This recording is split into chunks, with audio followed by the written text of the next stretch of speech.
All right, Tribe. Well, it is 5 o'clock, 5:15 in the morning, the next day. And we're going to go take a look and see what the dinghy's doing. Hopefully we still have air in there. Hopefully we can start using it today. So let's go check it out.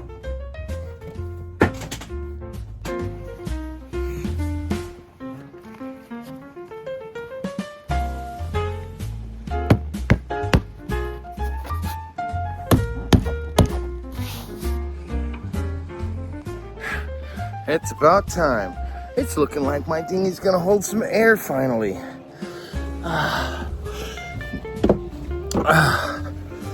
Didn't seem like it at first, you know, getting a boat without a dinghy, but this turned into being one of the most challenging things I've had to do so far. But like I said, as you guys could hear, I think it's gonna work. I've got about 12 more hours of cure time before I want to stick it in the water. I'd hate to go through all this effort just to wash it all out. So we're gonna let it sit. I'm gonna hang out for today on the boat, and fingers crossed tomorrow morning I can put the boat in the water, finally test out the motor, which I know works. Jimmy says it works. More importantly, I want to test out my fuel system because I built that, and I just want to test it out, make sure it works. I'm gonna try and wait for a time. This time I'm gonna wait for it to where the sea state is a little more calm than it is. I will look. It's gonna be in the morning before afternoon, I believe, last time I looked. So we'll get it just as everything starts to slack off of here. Hopefully it won't be too windy. I'll set up the crane system.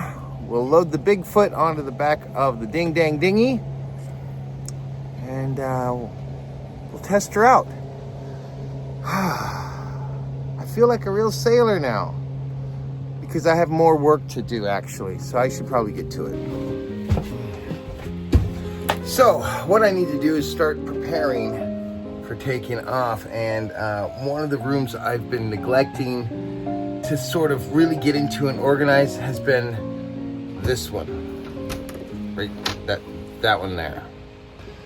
Well, as you guys can see in here, I've been tearing through some boat projects, and moving at a speed that sort of didn't allow me to put things away properly and remain organized. I mean, I've got them grouped, but like, what is that in there for? I don't know. But all of this stuff needs to be organized, put away, and secured, so that when we're moving around, I don't have stuff falling all over the place, and I know where to look if I need it in an emergency.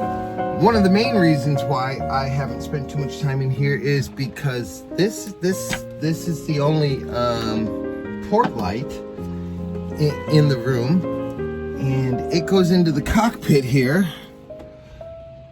so we don't get much of a breeze. Yeah, and it gets warm in here. I'm already getting warm.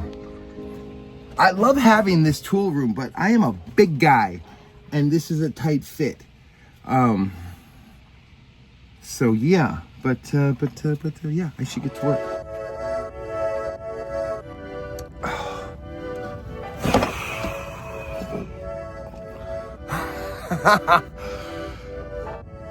Well, it looks like the Ding Dang Dinghy is not done.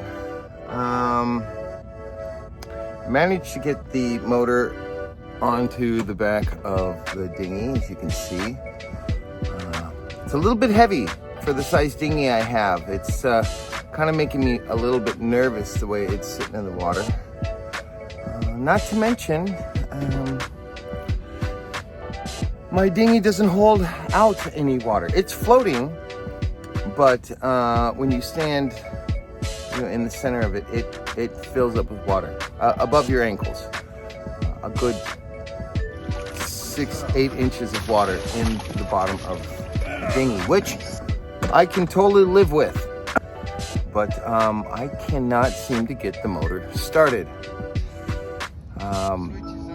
You know, this motor is old and it's been sort of rebuilt and kind of refabricated a couple of times. Now, I trust that it does work. I'm missing something. There's something that I'm missing. I don't think it's the fuel line. I can get fuel up through the line and into the motor itself. I played around with the choke. There's a switch on it, on-off switch. I'm assuming it's an on-off switch. It's just a little red switch. Of course, any of the labels or covers or anything have long since deteriorated and are gone. So I'm sort of guessing on some of this. I've tried for the last 45 minutes to get that thing started. I'm pretty certain it's flooded right now because of the smell of gasoline, so I'm gonna let it sit a minute. But outside of flipping the ignition switch on, adjusting the choke and opening the fuel lines, I don't know what else I can do. It's not even remotely trying to crank over, but it is frustrating. Like I said, this has become one of the most challenging things I've done so far since purchasing this sailboat.